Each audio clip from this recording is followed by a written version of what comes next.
honored to be giving a lecture here in Sam Conte's series. I have his book on my shelf and remember it well from when I was in school. Let's see, I work at the University of Tennessee and also Oak Ridge National Laboratory. The university is located in Knoxville, and Oak Ridge is about 30 miles from it. And I want to talk about high-performance computing today. If you have any questions, you should ask the questions during the talk. It might make it more interesting for you as well as for me in giving the talk. So the title of the talk is Supercomputing and Clusters and Grids, Oh My. So you probably remember the story of the Wizard of Oz. So Dorothy is sort of lost and looking for her way, and she meets these three characters on their journey home. And there's a refrain that takes place in this story, lions and tigers and bears, oh my, as they're trying to shake off their fears of things to come on their journey. And that's what we're going to do as well. So supercomputers and clusters and grids, oh my, is the story that we're going to take on for the next 50 minutes or so. You know this story as well as I do. We've had this incredible situation taking place in high-performance computing over the past, I guess it's 56 years or so. Early on, we had scalar machines, and those scalar machines in the 50s had performance levels that were on the order of kiloflops, or thousands of floating point operations per second. When I talk about operations, I really mean adds and multiplication of 64-bit operands. So in the 50s and 60s, we saw machines which started out around kiloflops and eventually ended up around megaflops, millions of floating point operations per second. We had superscalar machines introduced, superscalar in the sense that they were capable of doing more than one thing simultaneously. We think about superscalars today, but back in the 70s, machines like the 7600 from CDC and the IBM 360 195 were superscalar machines, giving us a boost in performance, getting up into the mid megaflop ranges. Vector computing came on in the 80s. Vector computers, of course, are machines that operate on arrays of numbers, one instruction issued, and the operation taking place across that array of data. And that gave us the ability to go as high as gigaflops, or billions of floating point operations per cycle. In the 90s, we saw parallel computing take shape and really become a big part of high-performance computing until where we are today. And those machines gave us performance levels up to teraflops of computing. And today we are sort of seeing a mixture of a number of kind of architectures, giving us boosts that are getting close to petaflops of operations, or 10 to the 15 floating point operations per second is roughly where we're, what's on the horizon today, just about there. I'd like to take a look at high performance computing, and I want to do that through the eyes of some data that we've collected over a number of years. So there's something called the Top 500 list. The Top 500 list lists the 500 fastest computers at the given period of time. So think of taking a snapshot of computing. This snapshot is taken 2 times a year. In November, we just took a snapshot, and we'll take another one in June. We look at all the machines that are out there, and we rate them. And we can argue if this rating is a good rating or not, but for better or worse, we're going to rate them based on a measurement called the Linpack Benchmark.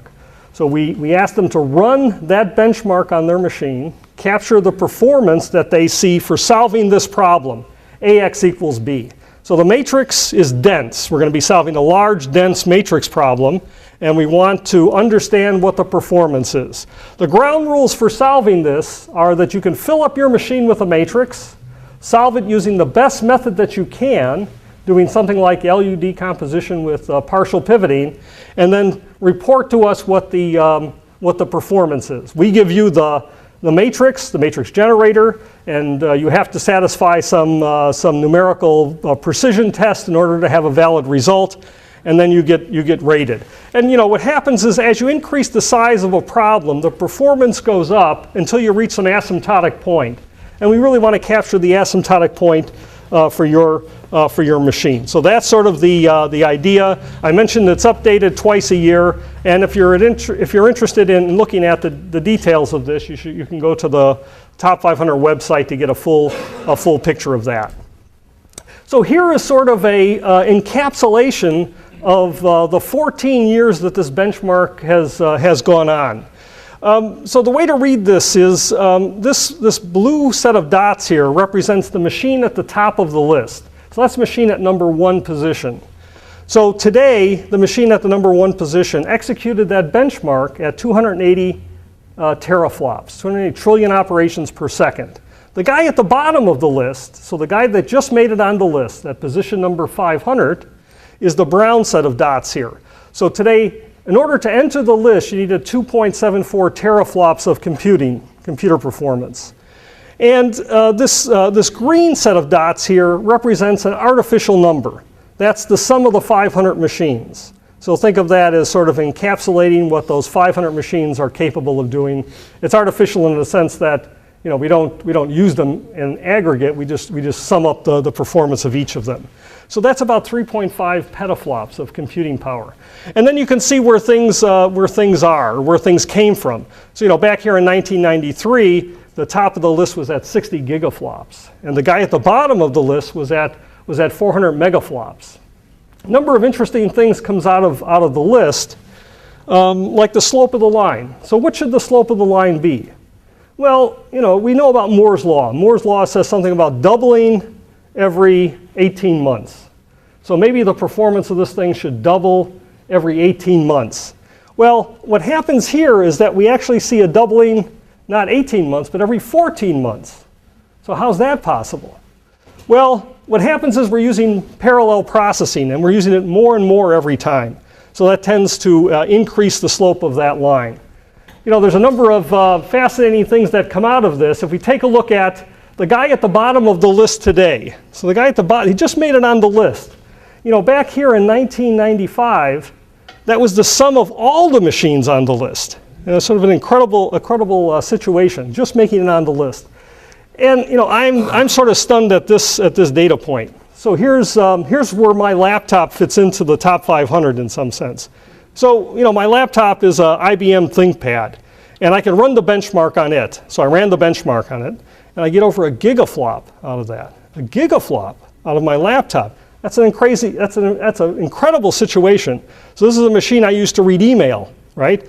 Write papers and give talks with. And I've got a gigaflop sitting there in my lap that I can use on an airplane. Incredible situation.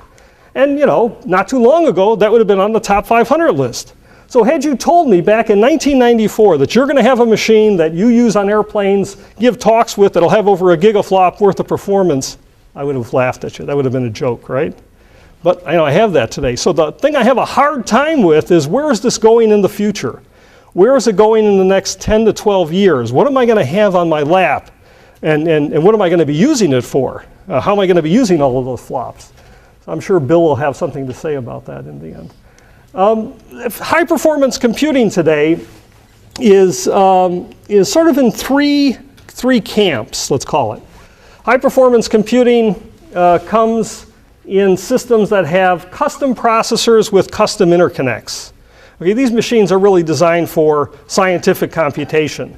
The design point is there to match what's going on for scientific computation. So these are the machines that sort of are in that category. They have very good processor performance. They have good communication performance. They're designed so that they can easily pass messages around within the system with very low overheads associated with it. But they're pretty expensive machines. These machines are very expensive because the processors are designed not to sell millions. They're designed just to sell just a few hundred processors, to be honest. So you have to average that cost over the number of processors, and it tends to make these machines really quite expensive.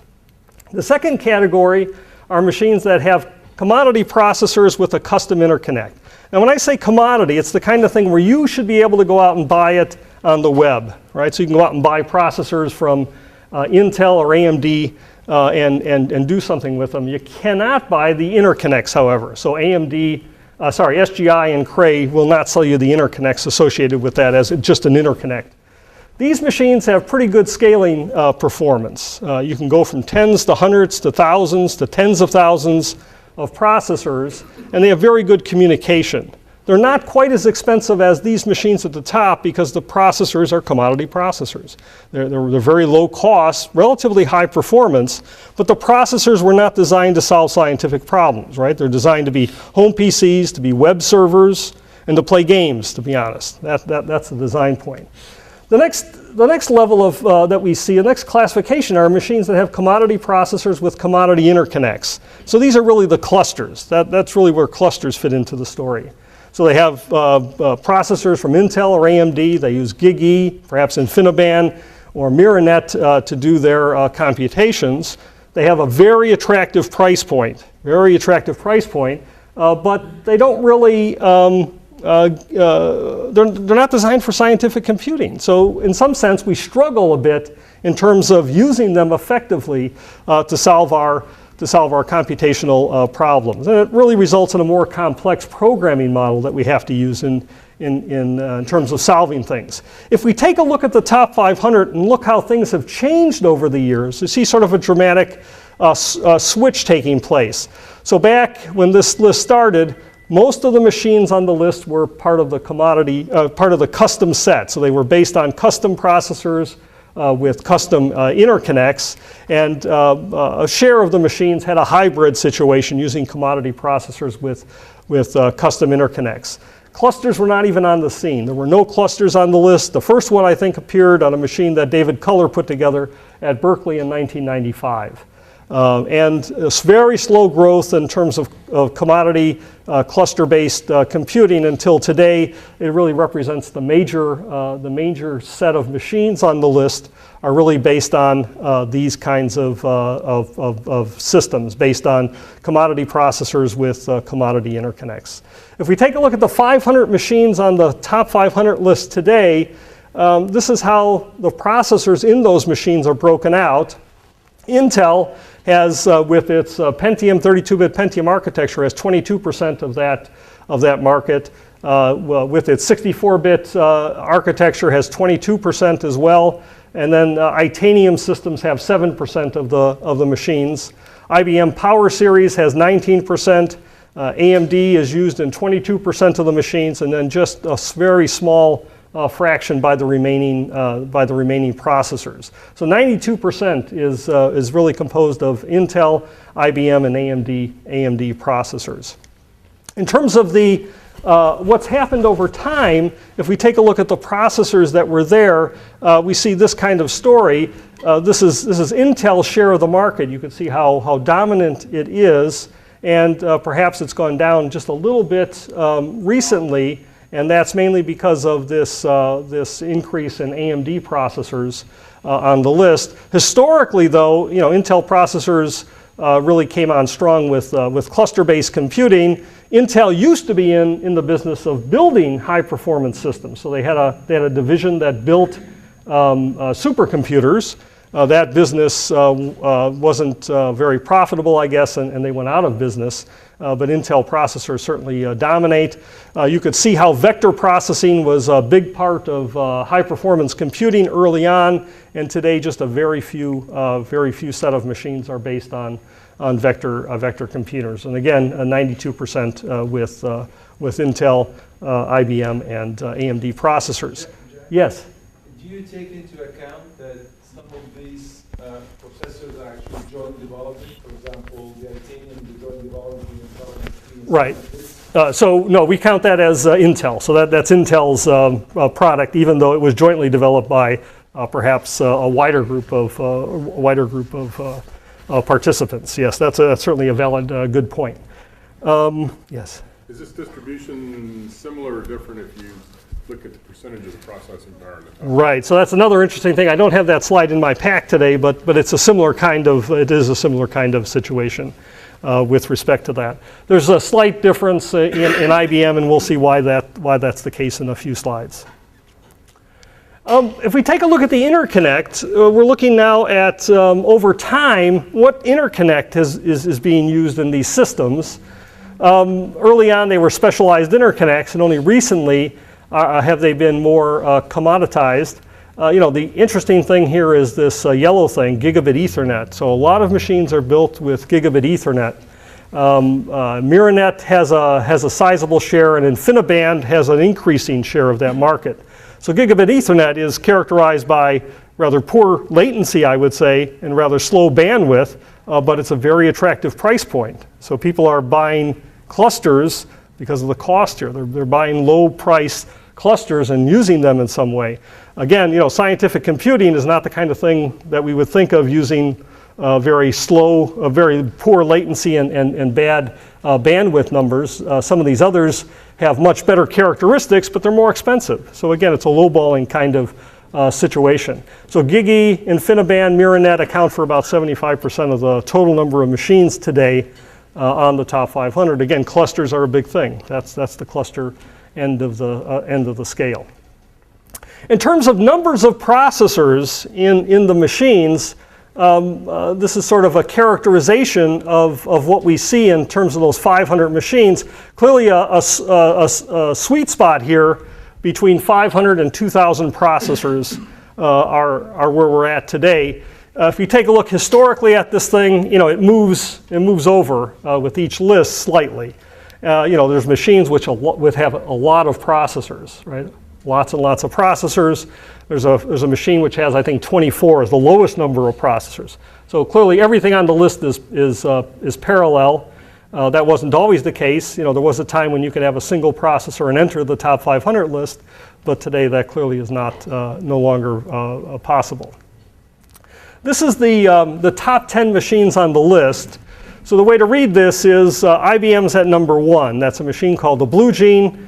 It ran the benchmark at 280 teraflops, and it's at Lawrence Livermore National Laboratory out in California. It was put together in 2005, and it has a custom architecture. So that's opposed to commodities or hybrid systems. And it has 131,000 processors inside this machine. 131,000 processors, which are used to help solve very challenging problems. That's the machine with the most number of processors. Sandia National Lab is at number 2. It used to be at number 9, but they made some changes to the machine. They added more processors into the configuration. It's a machine called the Red Storm. It uses AMD processors. It runs the benchmark at just over 100 teraflops. So that's the second machine over 100 teraflops. And it's a hybrid machine, and it has 26,000 processors in it. IBM Blue Gene, IBM Purple using a Power 5 architecture at Lawrence Livermore National Lab. This is incorrect here. CEA should be this is actually in Spain. It's the Barcelona Supercomputer Center in Spain, based on a cluster using IBM as the label with 62 teraflops and 12,000 processors in the box. And going down the list to the machine at number 10, which is a machine at Oak Ridge National Laboratory, which is a machine that was recently updated, again having Opteron-based processors using a Cray interconnect at 43 teraflops, 10,000 cores in that machine. I guess that should say cores rather than that. So very impressive set of machines. Lots of processors here in the top 10. Almost 10,000 processors get you into that list. Very high performance rates of execution, up to 280 teraflops. So this is the machine at number one. Sorry. Do you have or will you show some kind of a figure that what kind of applications is being run on some sample of these? So it'll be interesting to see where they're doing climate modeling, where they're doing, is there some information? I don't have that slide. There are reports which talk about how these machines are used. Some are used for weapons programs. Others are used for general purpose computing. Some are used for energy stuff. There's a wide spectrum of things. Some are very general purpose scientific computing. The machine in Spain is a general purpose scientific computer. The one at Livermore, you might guess what the application is. The one at the CEA in French, you might guess what the application is. Oak Ridge's machine is very general purpose, serving the needs of the DOE Office of Science community. The machine in Japan here, again, is a very general purpose machine. These are large machines in general. And to be honest, these machines require very special places where they're put together. Special power requirements are necessary, special networking, and also special security associated with them. Ahmed. Judge, just want to make a comment. Yes. Well, these are the top most powerful Yes. 10 machines, but it could be for a given applications, maybe number 5 on weather modeling will Is be the best. number 2 or That's something right. like that. So remember, what we're looking at here is one benchmark, and that benchmark is a very, I'll call it very simple calculation. It's solving dense matrix problems, and dense matrix problems can be characterized by doing matrix multiplication. So if your problem, your application is like matrix multiplication, then you would maybe see this kind of a situation. If you're doing something else on your machine, if you're doing something that doesn't have a dense matrix calculation, you would see perhaps a different ordering associated with these machines. So it can certainly change the characteristics. I don't want to argue if this is a good benchmark or not. If we have that argument, I want to be on the other side, to be honest, but we can have that argument later if you like. So this is the machine at number 1 position. So this machine has 131,000 cores in it, processors in it.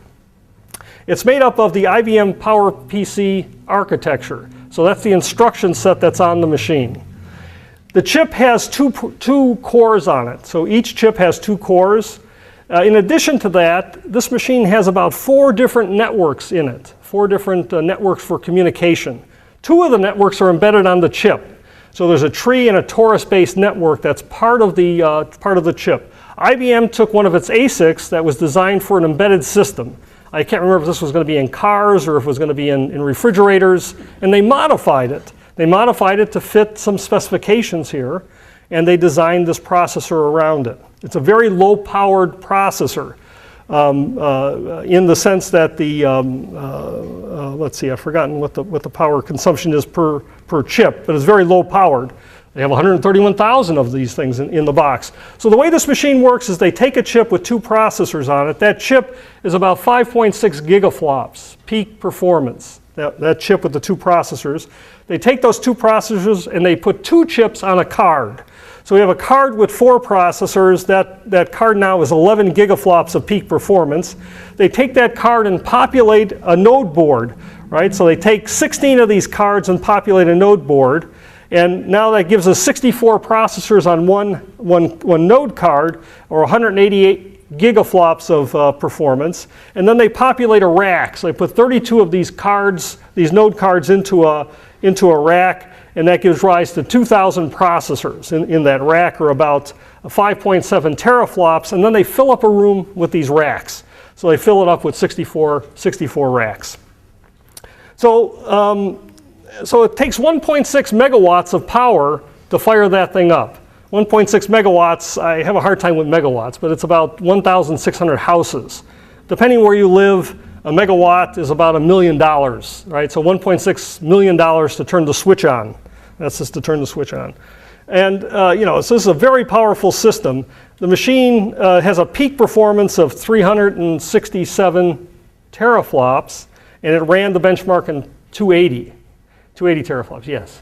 Just kind of curious, do you happen to know what the failure rate for these processors? That's a good question, yes. So failure rate is going to be an important aspect. This benchmark took 3.6 hours to run, 3.6 hours. So the benchmark took about almost 4 hours to complete. So it didn't fail in that time, okay? So we know that's one point.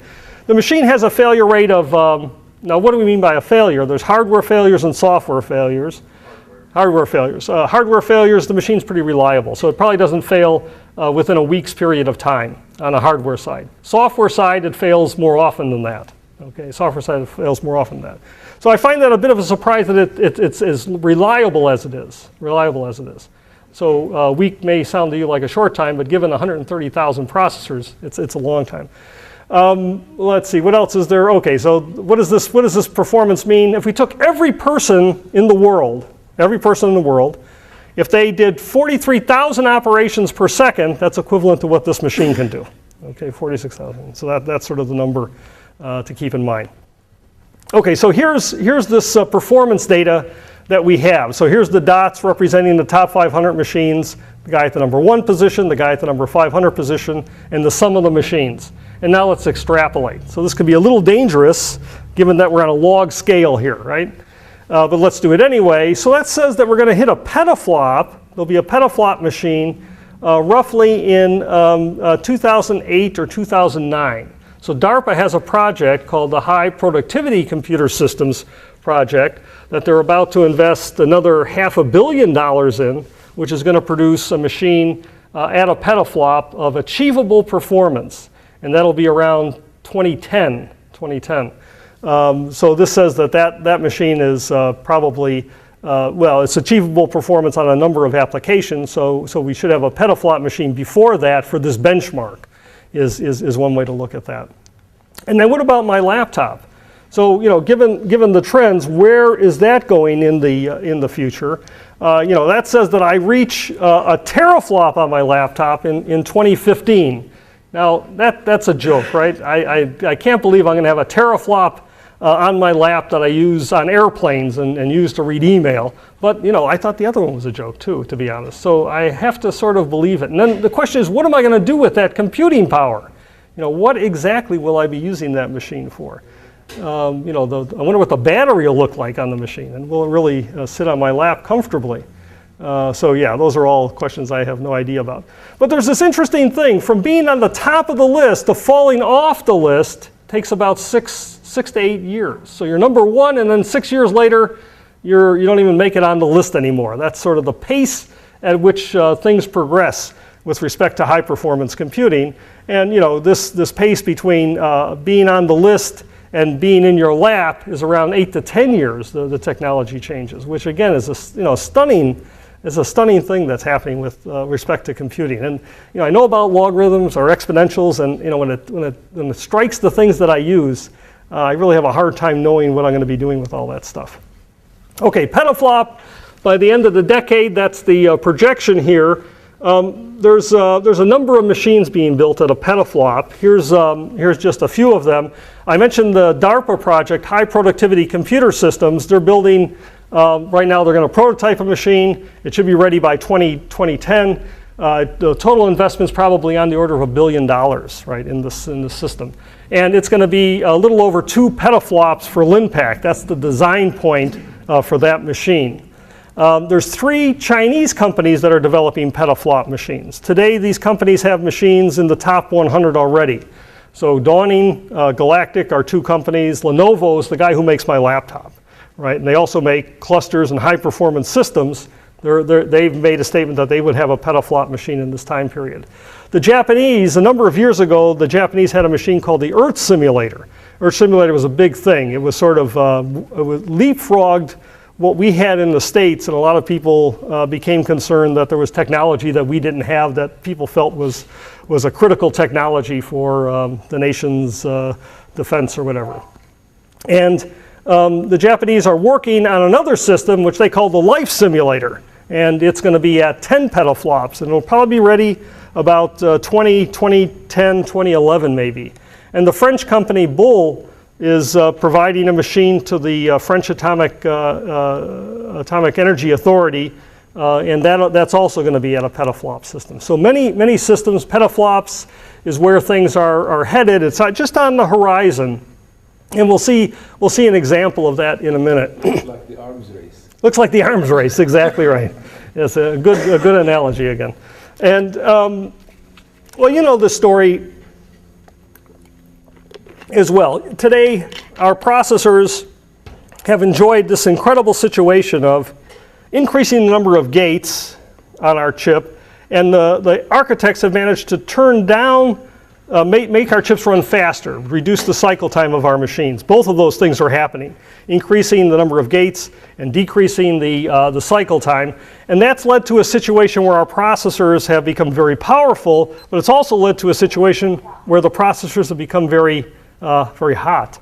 So today, our commodity processors are about 100 watts. 100 watts is what they generate.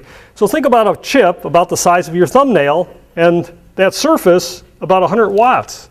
So think about putting your hand on a light bulb, right? A whole light bulb. Well, think about that being done in the size of your nail, and that's become a situation that's really intolerable. So we can't have, and that's been increasing. The heat has been increasing. So we can't have that situation continue.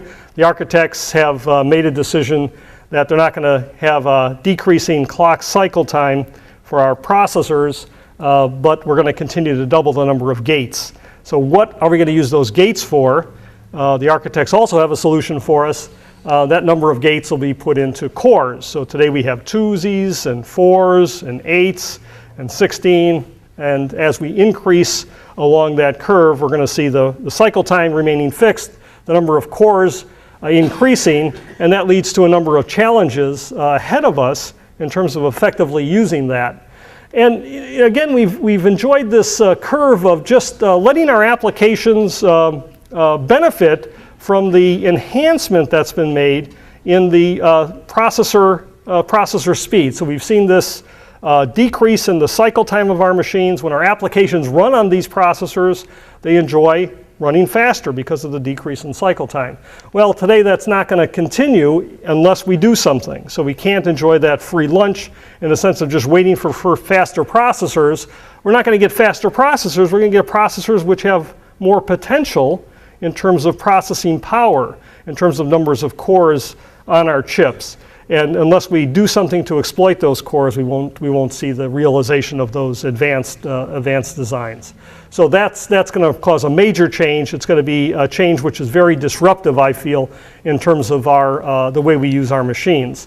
Intel last month announced a research project that they have to produce an 80-core chip. So this will be a chip which has 80 cores on it. It's going to be available by 2010, and that chip would be at a teraflop. So one chip, 80 cores, a teraflop worth of computing power. The bandwidth is going to be at 1.2 terabytes from memory into the chip. But even at that rate, we still have a hard time getting data to the processors or to the cores on that chip, and that's going to lead to a lot of problems. And arguably, what we're going to see is a situation in the next 5 years where we're at 128 cores on our chips, 128 cores, each core being able to do 4 threads of execution and giving us the ability to have 500 things going on simultaneously on that chip. And that's really going to be an issue in terms of using that effectively for our computational needs. You can ignore this message about something that took place on June 20th. So this is sort of an intriguing device here. This is the IBM or the Sony Playstation. The processor in the PlayStation is a joint project between IBM, Toshiba, and Sony. It's the IBM Cell processor. It has 9 core on it, 9 core. So it's asymmetric. It has 1 PowerPC core and then 8 vector cores on it, 8 vector cores. And the thing that's intriguing about this is that it's going to be it is in the Sony Playstation. So it's about $500 for a PlayStation 3 if you can find them and don't want to fight for it. And the intriguing part from my standpoint is its peak performance is at 204 gigaflops. 204 gigaflops out of this thing. Okay, it's a really striking thing. However, that's 32-bit floating point arithmetic. 32-bit floating point. 64-bit arithmetic on this chip goes at 15 gigaflops. So really a big difference between single and double precision with respect to this architecture here. The intriguing thing is we're going to have a chip which is very high potential, but the floating point accuracy is not going to be quite where we want it to be. So that leads us to ask the question, what's the deal with 32 and 64-bit arithmetic? So a long time ago, 32-bit arithmetic was sort of the standard way of doing business. And why do we need 64-bit arithmetic? Well, we need 64-bit because today our processors do a lot of floating point operations. So there's accumulation of round off error that might take place. So we need to have We need to have more precision in our computations. If we have an ill-conditioned problem, the ill conditioning in the problem magnifies the round-off error. So it can contaminate the solution. Ill conditioning in our problems cause these round-off errors to blow up, and as a result, we won't have anything accurate in our solution, and we want to stave that off as long as possible by having 64-bit. IEEE single precision exponents are pretty short, so they're shorter than the double precision exponents. So if we're doing computations that have a large dynamic range, we may need to have double precision or 64-bit arithmetic because of that. Critical sections of our code may need higher precision. We may even need 128-bit floating point arithmetic in our computations. However, sometimes we can get by with 32-bit floating point arithmetic. And the intriguing thing is maybe we can devise calculations that have a mixture of single and double precision, and you do most of the computation in single precision and rely on double to enhance the performance of our solution, maybe getting it to the point of our 64-bit accuracy. And when we started to look at this, I guess something that I hadn't really focused on before is that our commodity processors, things from Intel and AMD and IBM, also have this disparity between single and double precision. So if we take a look at the Intel processors and AMD processors, they do double precision. Usually they do 2 floating point operations per cycle in double precision. And for 32-bit arithmetic, they do 4 floating point operations per cycle. And this is using the part of the chip called the SSE2. SSE2 is on these chips not for us, not for doing scientific computing, but for doing games. That's why it's there, right? And we can use that because it is respecting IEEE arithmetic. It gives us all the properties that we want. IBM PowerPC has something called AltiVec, which accelerates the performance of single precision. So we get 8 flops per cycle using single precision AltiVec. If we use double precision, it doesn't use the AltiVec, that part of the hardware, to do that, so we end up with 4 floating point operations. So even on our commodity processors, there's a 2-to-1 differential between single and double precision. And we actually see that differential, quite striking, if we take a look at matrix multiply. So this is a BLAS routine called SGEM, which does single precision matrix multiply. This is the BLAS routine called DGEM, which does double precision matrix multiply. And this is the rates of execution on these chips. And there's that 2-to-1 enhancement in terms of performance. So we were looking to use the cell workstation, the cell processor, and it caused us to rethink some ideas. And in rethinking them, the impact was in a much stronger way, even on our commodity processors. So It's due to memory latency. it's not due to, well, it's due in part to memory latency, but actually the hardware does the single precision twice as fast. So it's because the hardware operating faster on the arithmetic operations after the data has been moved to the chip itself.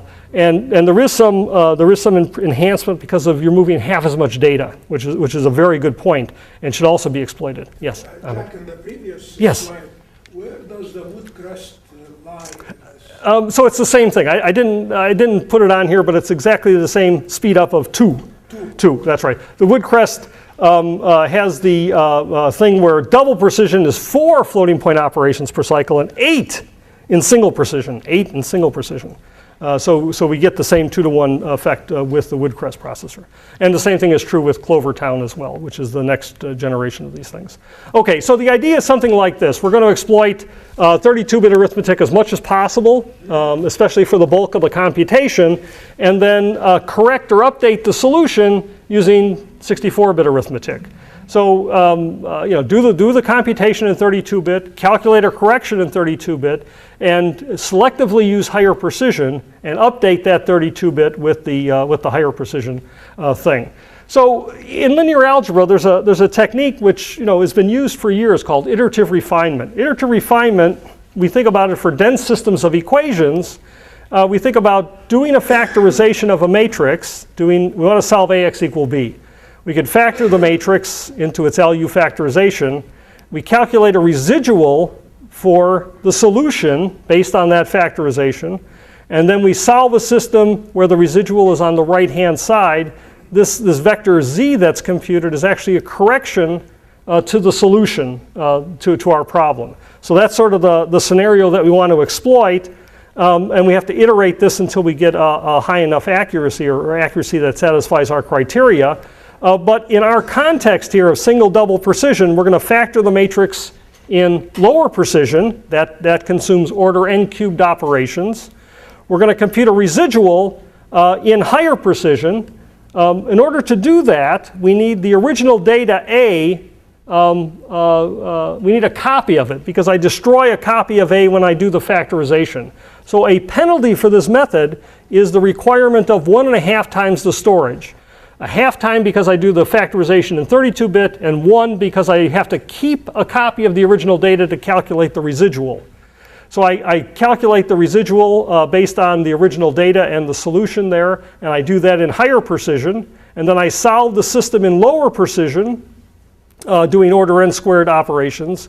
And then I add in higher precision the correction to the solution. So this step here gives me a correction to the solution, which is then added and enhancing the solution. So this is a well-known thing. It's been studied many years, but the studies that have been done haven't really tried to exploit the fact that single and double precision are have this speed discrepancy, and doing the calculation in the lower precision using higher precision throughout will give us an enhanced solution, enhanced enough to match what we would have gotten had we done the whole computation in 64-bit arithmetic. So again, the penalty for doing this is we take 1.5 times the storage, but we're going to be able to do most of the work in order n squared, n cubed operations here in lower precision, and then just do the higher precision stuff for order n squared. And there is an issue, of course. If the matrix is ill-conditioned, and the ill-conditioning would contaminate the solution in single precision, then we're going to get nothing out of the single precision solution that we have. We will have lost all our digits. So as long as the conditioning is not as great as 10 to the 8th or single precision, we can use this technique to enhance the solution, and the enhancement will give us basically the double precision results in the end. So how does it work? So here's the results of that on a bunch of processors, first looking at matrix multiply in double precision and single precision. That's the factor of 2.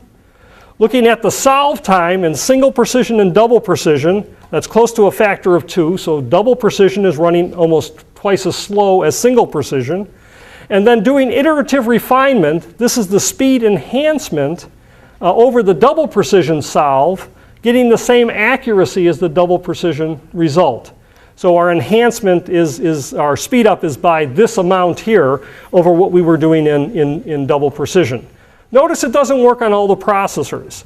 So on the alpha processor, there is no differential between single and double precision, so it doesn't run any faster. The algorithm works, but it doesn't run any faster.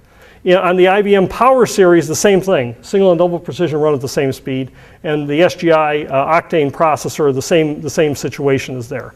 This is the number of iterations it takes to converge, and by convergence we mean getting the accuracy of our double precision result. And the number of iterations is really controlled by the conditioning of our problem. The more ill-conditioned, the more iterations we end up taking. This can, of course, be done in parallel. So these are done on clusters, a 32 or 64-bit cluster, doing the thing in double precision and comparing it to the iterative refinement. Again, we see that 1.8 roughly speed up in terms of the accuracy, in terms of the performance of our results. Yes, Armin. Is this primarily due to using the Goto blobs? It's primarily due to using the SSE2, which the Goto blobs use, as well as Atlas, as well as the Intel blobs, as using others. I just picked on the Goto. So it's not particularly. It's not particularly the Goto. Goto is a programmer at the University of Texas who is superb at writing efficient code for the blobs, for instance. He's superb at it. This is like his life's work is going into this. We have a tool called Atlas, which he beats Atlas, but Atlas is an automatic process. That's another story altogether. Okay, so let's go back to our IBM Cell story. IBM Cell, so we're looking at here the peak performance. So this blue set of dots is the theoretical peak for the cell, a little over 200 gigaflops. So that's one chip, 9 processors, actually just 8 processors. We're just using the vector things. This blue line here, this light blue line, as you can almost see, is the theoretical peak for double precision on this processor, about 15 gigaflops, double precision. This is the single precision result. So this is doing an implementation in single precision, 32-bit only, of LU factorization. Okay, so we're running about 150 gigaflops on this chip. Right? This is, again, striking to me that we can achieve that kind of performance. This is the double precision results, everything done in double precision. So asymptotically, this is the ceiling for this algorithm here. We're losing because of the way in which we can effectively use the chip and all sorts of other things which complicate life on this processor. This is the double precision, and again, its ceiling is this light blue line here. So now the question is, what does the iterative refinement do on this guy? So this is the results for iterative refinement. So this is doing the factorization in 32-bit arithmetic, doing iterative refinement, selectively using double precision, getting the same results that we have gotten down here, but getting it a lot faster.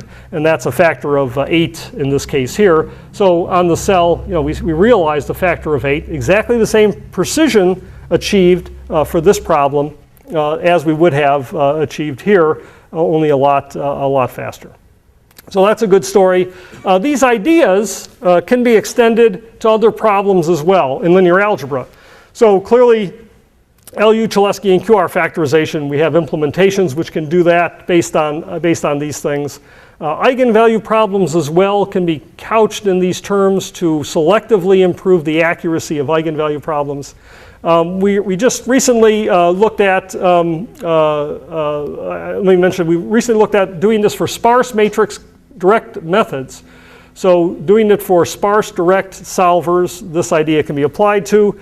And we recently applied it to iterative methods. So looking at a Krylov subspace method like conjugate gradient or GMRes, where we do an inner and outer iteration, where the outer iteration is in double precision. The inner iteration, we take 5 steps, let's say fixed number of steps in 32-bit arithmetic. Think of it as a preconditioner to the double precision, and that's able to allow us to converge a lot faster. In this case, most of the performance enhancement comes about because of moving data. The point that you pointed out earlier, we're moving a lot less data through the memory system. It's a sparse matrix operation. We get very little reuse of the data, and we see that enhancement quite easily. If you go to my webpage, there's a tech report which talks about this in a lot of detail in full detail. Okay, petaflops, it's coming. There's a couple of systems that are going to have petaflops in 2 years. So at Oak Ridge National Lab, basically in 2 years' time, there's going to be a machine which has the peak performance of 1 petaflop. And that's going to be a machine which has a quad processor from AMD, roughly about 24,000 chips in it. Each chip 4 processors, each chip running about 2.8 gigahertz. And that gives rise to a machine which is just about at a petaflop worth of computing performance, about 6 megawatts, 36 cabinets, again, taking up a whole room. This is a machine that's being bought by the Department of Energy, by the Office of Science at the Department of Energy. Los Alamos National Lab just announced they were building a machine called the Roadrunner. This is sort of an interesting machine. It's going to have a 2.4 petaflops peak. Okay, 2.4 petaflops, and it's going to be using the IBM Cell processor. So the processor we just talked about that's going to be in the Sony Playstation, the next rev of the chip will have that discrepancy between single and double reduced just to a factor of 2 instead of 10. So the single precision will still be faster, double precision will only be half as fast. And they're going to have AMD processors. So lots of processors in this machine, 75,000 cores. Each AMD core has a IBM Cell processor that it communicates with. So there's going to be think of it as an accelerator or an attached processor almost for each core of that thing. So that's something that's coming. Yes. No Intel. No Intel on that machine. No Intel on that machine. Yep, that's going to have AMD running for it. That's right. In both of these machines, there's no Intel. Yeah, Intel's coming, I'm sure. Okay, so there's this constantly evolving set of architectures for high performance machines. Hybrid designs are there. We see clusters of clusters, nodes being augmented by these accelerators, perhaps cell. ClearSpeed is a company that makes an attached accelerator, maybe even graphical processing units, very low cost, relatively high performance. The Japanese machine, this 10 petaflops machine, is going to be a hybrid. It's going to have vector, scalar, and special purpose processors. There's a machine called a GRAPE, which does gravitational wave simulations, and it's going to be part of their life simulator system. So in the future, say in 5 years, we'll have a chip which has 128 cores in that socket. Maybe in a board we'll have 32 chips or 32 sockets, and maybe we'll have 128 nodes in our configuration. So that gives rise to about 500,000 cores, and then each core has 4 threads of execution.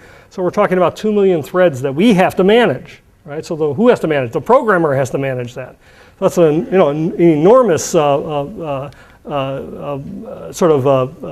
burden, I'll say, on the programmer in this case. And think about programming it in our conventional programming languages, Fortran C with message passing.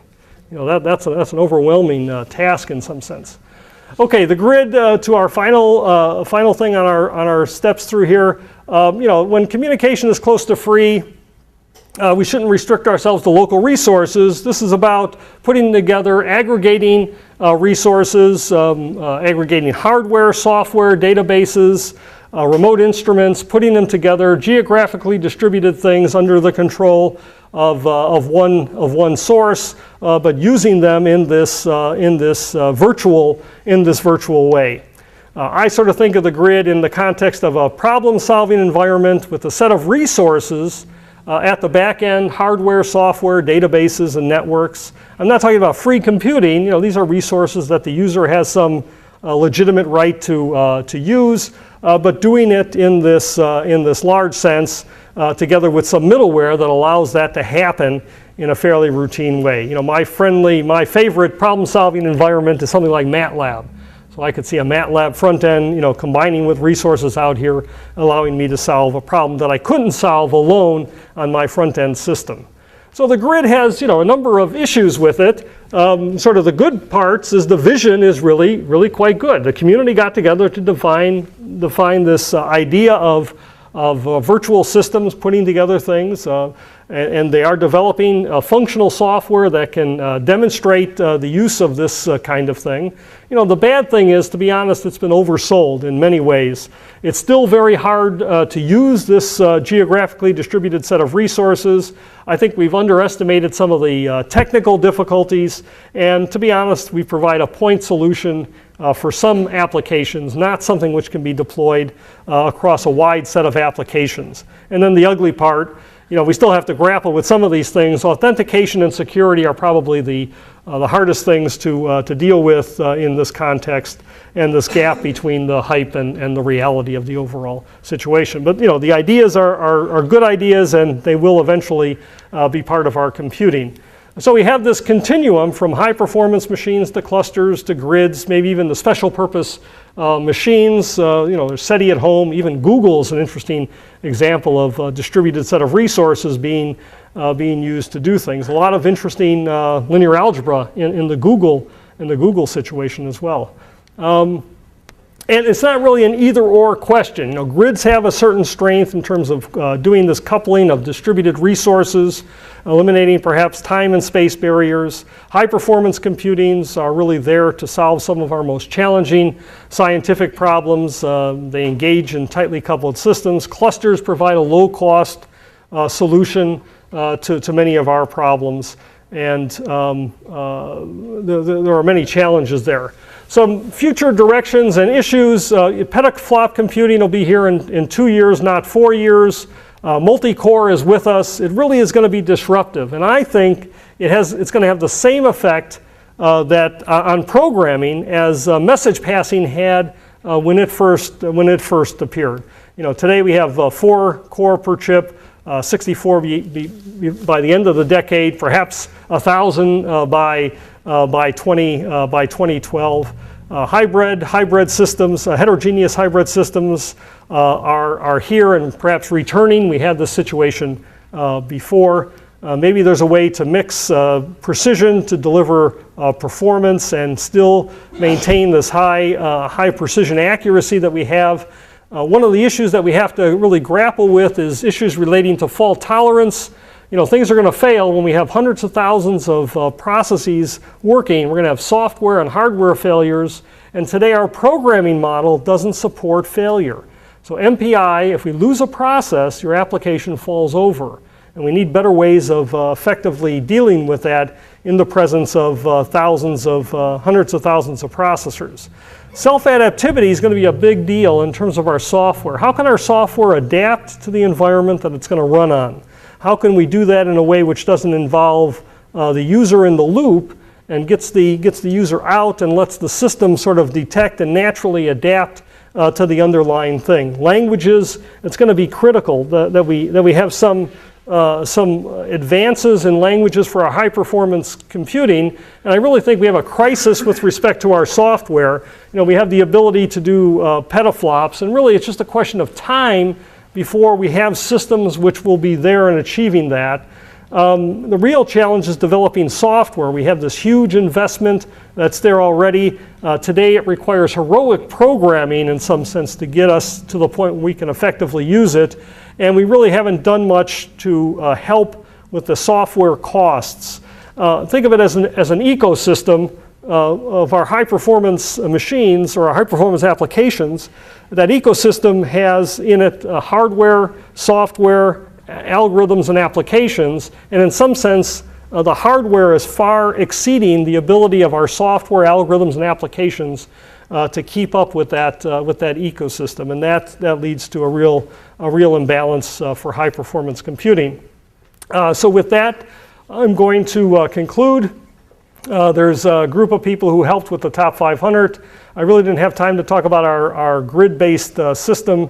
The work that's represented here is partly responsible, NSF and DOE are partly responsible for it. If you're interested in learning more about some of the things I've talked about, you should go to my webpage. And the easiest way to get to my webpage is go to Google, type my name, and click I'm Feeling Lucky. And that'll take you there. So thanks very much, and I'd be happy to answer any questions.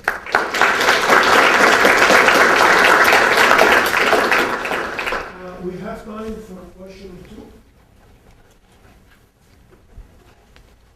Brad?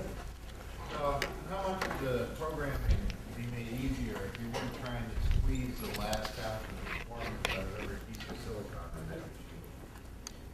Right, so we can write our programs very easily. That is, take our existing programs and run it on our machine.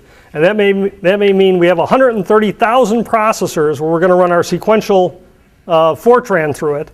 And that's not going to lead to very, very good performance. That is, somebody's going to be upset that I'm getting such a small fraction of the performance of the machine. Now, the other part of that question is, what's the productivity from your standpoint? That may be the most that must be the most effective way of using your time in terms of getting that. So there's always balances to be maintained. Yeah, well, using one processor out of 130,000 is a straw man.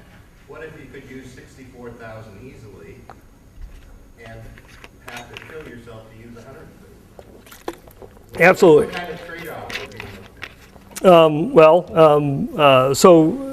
So I'm not sure what kind of trade-offs are being looked at in that particular scenario.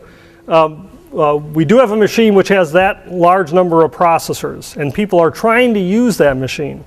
And they do go through heroic efforts to implement their algorithm on such a device. We could think about chopping it up into smaller machines and letting you use a much smaller piece of the machine. But if you do that, at some point, it doesn't make sense to have such a large machine there. So think of that machine, or these machines, as really special purpose instruments, right? Think of them like the Hubble telescope, right? Where you should just have a handful of applications using this machine. You shouldn't be competing with everybody else under the sun and using the machine. It should be just given to the most important scientific problems that some group has devised. And once we make that decision, then they should have the tools at their disposal to use that machine effectively. Otherwise, we're not getting the same kind of science out of these things as we had hoped we were going to get in the end. Yes? So you showed some statistics for example, custom or hybrid or commodity systems and Pi 500. I was curious, were there how many shared memory processors and MPI? Everything on that list was MPI. Everything is MPI. Now they may have some nodes which are, some internal nodes which are shared memory, but in the end it's communication between nodes which is going to be MPI. Is it because of the number of processors using the system? So it's not feasible today to have a shared memory configuration the way these machines are architected with shared memory. So everything is done message passing. So all those machines were doing message passing. I would say most of them are doing MPI, although I can't be absolutely sure if it's MPI is the paradigm that's used, but it is message passing on all of those machines. Was that the case for 5 years ago or 10 years ago? Well, 10 years ago we didn't have MPI. So, but message pass. So let's see. If we go back 15 years ago, there were single processor machines on that list. So there they were just doing regular, what I would call conventional programming, using tricks to exploit as much processing power as possible. And that meant probably vector-based computing. And then there were some shared memory machines that appeared a little bit later. And there people were doing shared memory stuff, maybe automagic with the compiler, or doing something at a higher level to exploit the processing power. And then soon after that, message passing was the only way to effectively use them. So everything is message passing. Any more questions, comments? Let's thank our speaker again, and please join us.